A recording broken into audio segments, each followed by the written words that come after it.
ये मैं पीटीआई से मुखातब हूं।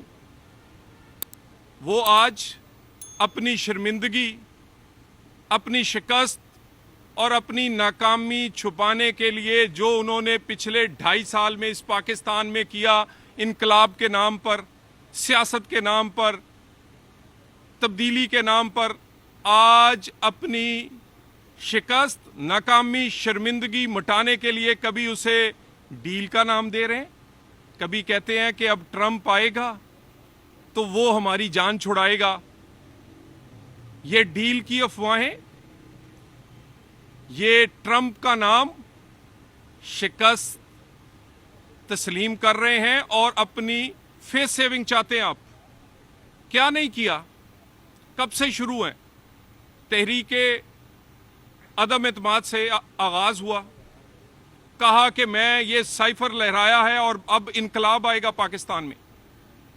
पाकिस्तान में पहली दफा चीफ ऑफ आर्मी स्टाफ की अपॉइंटमेंट रुकवाने के लिए लॉन्ग मार्च हुआ। अल्हम्दुलिल्लाह अपॉइंटमेंट तरीकाकार के मुताबिक, आइन के मुताबिक हुई। फिर कहा गया असेंबलियां तोड़ रहा हूं, अपनी मर्जी का इलेक्शन करवाऊंगा। इलेक्शन आपकी मर्जी से नहीं, आइन की मर्जी से और मुकर्ररा वक्त पर हुआ। फिर आपने बगावत की कोशिश की 9 मई, उसमें भी नाकाम हुए। उसके बाद इलेक्शंस में नाकाम हुए। इलेक्शंस के रिजल्ट को ना तस्लीम करके हुकूमत बनने से रोकने में नाकाम हुए। एससीओ कॉन्फ्रेंस को रोकने के लिए जो कुछ किया उसमें नाकाम हुए। 26वीं आईनी तरमीम को कहते थे रेड लाइन है। 26वीं आईनी तरमीम भी हुई और कहते थे फलां चीफ जस्टिस नहीं होगा तो ये मुल्क नहीं चलने देंगे। और अगले दिन जब आइन के तहत बनाए गए चीफ जस्टिस साहब का हलफ था तो वजीर आला केपी के अभी कुर्सियां नहीं लगी थी ऐवान सदर में, 1.25 घंटा पहले आकर उधर इंतजार कर रहे थे। ये आपका करैक्टर है। लोगों को आप कहते कुछ है, करते कुछ है। इतनी नाकामियों के बाद अब जब आपके अंदर लाहौरी ग्रुप कुछ कह रहा है, केपी के ग्रुप कुछ कह रहा है, बीवी कुछ कह रही है, बहन कुछ कह रही है। बहन चाहती है मेरा कब्जा हो, बीवी चाहती है मेरा कब्जा रहना चाहिए, क्योंकि फिर कहीं बारी आ जाए तो तोशा खाना खाने में मजा ही बड़ा है। और बहन कहती है भी हमारा भी हिस्सा है। लाहौरी ग्रुप कहता है नहीं हमारी चलेगी। केपी के ग्रुप कहता है नहीं भाई, असेंबली में हम हैं, हुकूमत हमारी है, हमारी चलेगी।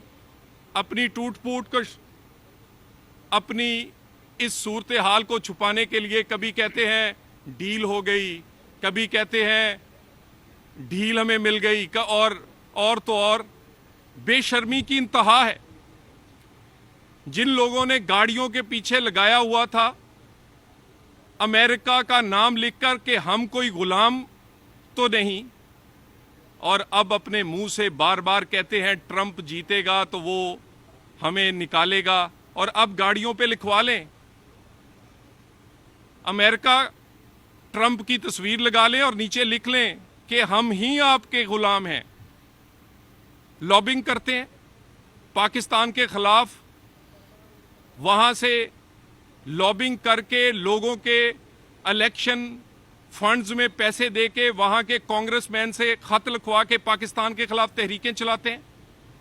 कभी आईएमएफ को खत लिखते हैं, और जब सब कुछ नाकाम हुआ तो अब कहते हैं हमें अमेरिका, जिसको कहते थे कि इसने हुकूमत गिराई है, अब कहते हैं वो बचाएगा। मैं एक अर्ज कर दूं, पाकिस्तान में सियासी इस्तेकाम बहुत मुश्किल से अचीव किया गया है। इस सियासी इस्तेकाम की वजह से मुआशी बेहतरी आई है। पाकिस्तान में स्टॉक एक्सचेंज दुनिया की बेहतरीन इस वक्त स्टॉक एक्सचेंज है। पाकिस्तान में रुपया तकड़ा और डॉलर कमज़ोर हुआ है। पाकिस्तान में गरीब के लिए सांस लेने का उसे मौका मिला है। जो इन्फ्लेशन, महंगाई है वो सिंगल डिजिट में आ गई है, 7% से भी नीचे, जो 40% के करीब थी। पाकिस्तान में लोग इन्वेस्ट कर रहे हैं।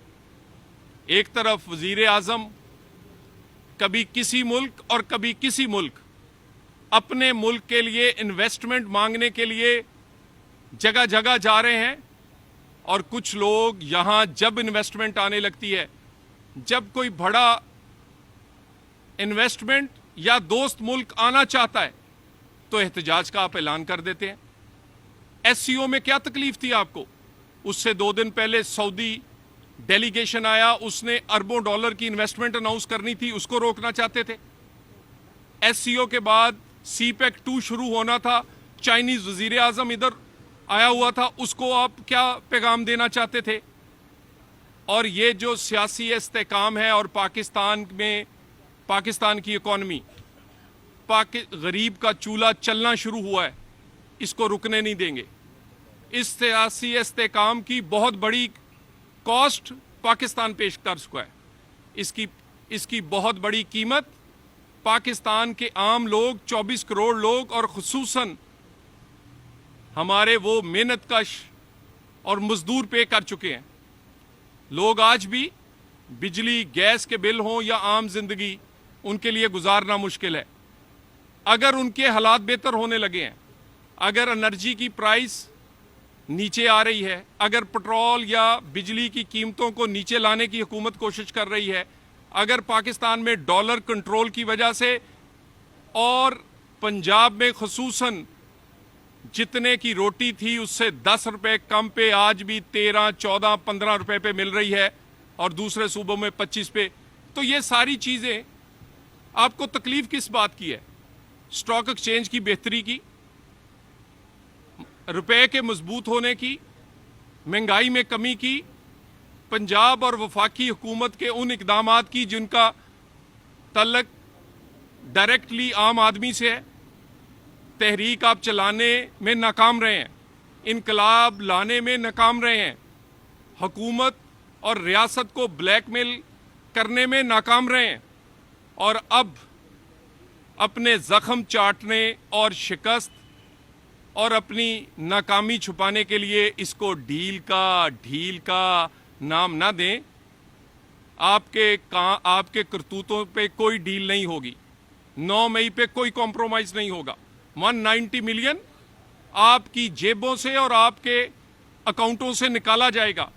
तोशा खाना, बुशरा बीबी, आपके वो जो एक जाली पर्दा किया हुआ है, उसके अंदर जो हुकूमत पाकिस्तान के हार और हीरे छुपे हुए हैं वो निकालेंगे।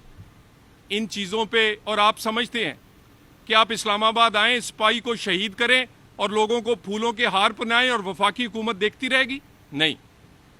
वफाकी हुकूमत पाकिस्तान में आम आदमी की ज़िंदगी और रियासत को चलाने के लिए आइन, कानून और किसी किस्म की डील और ढील के बिल्कुल हम सोचते भी नहीं।